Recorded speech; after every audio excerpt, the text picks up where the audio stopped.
அவருடைய நல்ல நாமம் உயர்த்தப்படுவதாக. ஏசாயா 40ஆம் அதிகாரம் 29ஆம் வசனம்.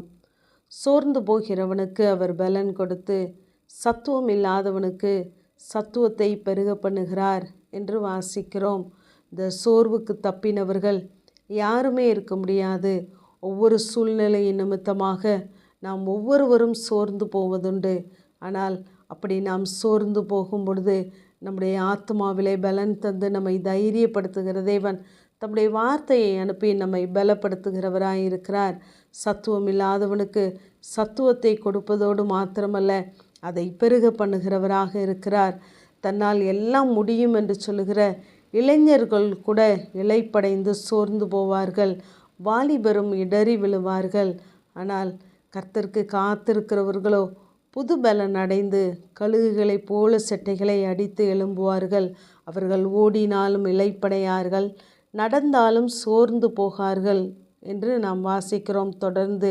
ஆகவே நாம் கர்த்தருக்கு காத்திருப்போமானால், அவருடைய வார்த்தை நம்மை பலப்படுத்துமையானால், அவர் நிச்சயமாகவே நாம் செட்டைகளை அடித்து நம்மை உயர அவரை எழும்ப செய்ய போதுமானவர். ஏனென்றால் பூமியின் கடையாந்திரங்களை சிருஷ்டித்த கர்த்தராகிய அநாதி தேவன் ஒருபோதும் அவர் சோர்ந்து போவதில்லை, இளைப்படைவதும் இல்லை. அந்த இளைப்படையாத அநாதி தேவன் நம்மோடு கூட இருக்கிறார். அவர் நாம் சோர்ந்து போவதை ஒரு நாளும் விரும்புவதில்லை. ஏனென்றால் ஏசாயா 57ஆம் அதிகாரம் 16ஆம் வசனத்திலே, ஆவியும் நான் உண்டு பண்ணின ஆத்துமாக்களும் என் முகத்துக்கு முன்பாக சோர்ந்து போகுமே என்று சொல்கிறார். ஆகவே நாம் சோர்ந்து போவதை விரும்பாத தேவன் நம்மை கவனிக்கிறவராய் இருக்கிறார். இங்கே மத்தேயு 15ஆம் அதிகாரத்திலே நாம் வாசிக்கும் பொழுது, இயேசுவினுடைய வார்த்தையை கேட்க ஜனங்கள் அங்கு 3 நாட்களாய் தங்கியிருக்கிறார்கள். சாப்பிட ஒன்றும் இல்லை. இவர்களை பட்டினியாய் அனுப்பிவிடவும் எனக்கு மனதில்லை, வழியிலே சோர்ந்து போவார்களே என்று ஜனங்களுக்காக அங்கு பரிதபிக்கிறதை நாம் பார்க்கலாம். ஆகவே நாம் சோர்ந்து போவதை விரும்பாத தேவன் நம்மை அவருடைய வார்த்தையினாலே பலப்படுத்த உண்மையுள்ளவராய் இருக்கிறார். அதை சங்கீதக்காரன் சொல்லும் பொழுது 68ஆம் சங்கீதம் 15ஆம் வசனத்திலே, இஸ்ரவேலின் தேவன் தம்முடைய ஜனங்களுக்கு பலனையும் சத்துவத்தையும் அருளுகிறவர், தேவனுக்கு ஸ்தோத்திரம் உண்டாவதாக என்று வாசிக்கிறோம். நம்முடைய தேவன் பலனையும் சத்துவத்தையும் அவர் அருளுகிறவராகவே இருக்கிறார்.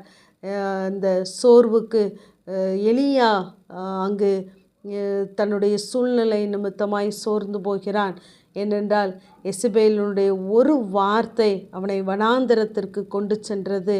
நாளை இந்நேரம் என்ற அந்த ஒரு வார்த்தையின் நிமித்தம் அவன் மிகவும் கலங்கி சோர்ந்து போகிறான். எசபேலினுடைய வார்த்தை ஒருபோதும் நம்முடைய முடிவல்ல. தேவன் நம்மேல் என்ன திட்டம் வைத்திருக்கிறாரோ அதுதான் நம்முடைய முடிவு. ஆகவே இப்படிப்பட்ட வார்த்தைகளை கண்டு நாம் ஒருபோதும் சோர்ந்து போய்விடக்கூடாது. அவன் சோர்ந்து போனதினாலே அங்கு சூரை செடியின் கீழே படுத்து கொண்டான். அவனை தட்டி எழுப்புவதற்கு யாரும் இல்லை. தேவன் தம்முடைய தூதனை அனுப்பி அவனை தட்டி எழுப்பி ஓட வைத்தார். 2 தீமோத்தேயு 4ஆம் அதிகாரம் 16ஆம் வசனத்திலே பவுல் சொல்லும் பொழுது, ஒருவனும் என்னோடு கூட இருந்ததில்லை, எல்லாரும் கைவிட்டார்கள், கர்த்தரோ எனக்கு துணை நின்றார் என்று சொல்கிறார். இப்படிப்பட்ட இக்கட்டான சூழ்நிலைகளிலே நாம் சோர்ந்து போகும் பொழுது நம்மை தேற்றுவதற்கு யாரும் இல்லை என்றாலும் கர்த்தர் நமக்கு துணை நிற்கிறவராயிருக்கிறார்.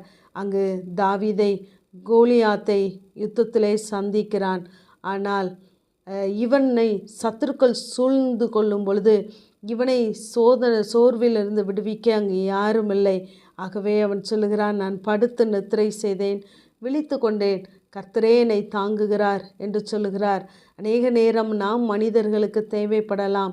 ஆனால் நாம் சோர்ந்து போகும் பொழுது நம்மை பலப்படுத்துவதற்கோ நமக்கு வார்த்தையினாலே நம்மை தேற்றுவதற்கோ யாரும் இல்லாமல் இருக்கலாம்.